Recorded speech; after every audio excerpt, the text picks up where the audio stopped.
Welcome, in front of me is a ZTE Nubia Flip 2, and today I'll quickly show you how you can go through the setup process of this phone.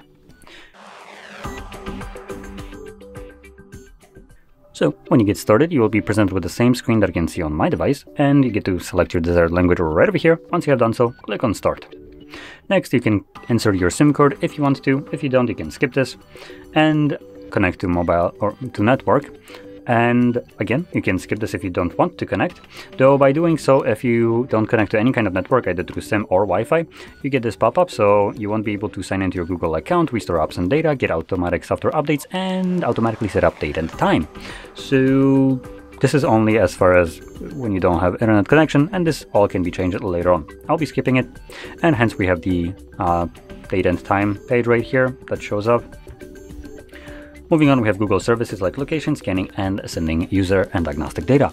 You can turn all of those off, like for instance, sending user and diagnostic data, but let's be honest, the system is made by Google, and I can be pretty certain myself that there is very slim chance that even though I turned that off, Google isn't gathering the data somehow.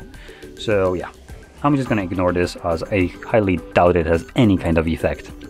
Anyway, moving on to the next page, we have Welcome to Daily Wallpapers. It's basically what some other devices call a wallpaper carousel. It gives you random wallpaper for your lock screen. I genuinely don't like it, so I'm just going to select Next without agreeing to it. Then we have Privacy Policy. You can read this. Parental Control.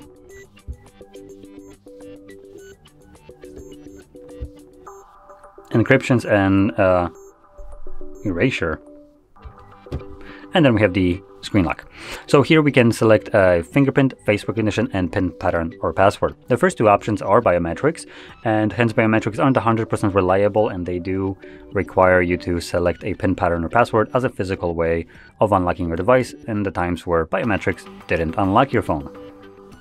And you can also just skip protecting it altogether if you want to. I don't recommend doing so, but this isn't my phone, so I'm just going to do it. Next, we have system navigation, we have gestures, and we have buttons right here. So you can choose whichever one you want. I like gestures, so that's what I'm going to stick with. Next, we have information about the foldable devices. Basically, if you've already seen this, folding phones, they all have the same thing. Don't use sharp objects, don't peel off the protective layer. This device isn't waterproof, at least this one specifically.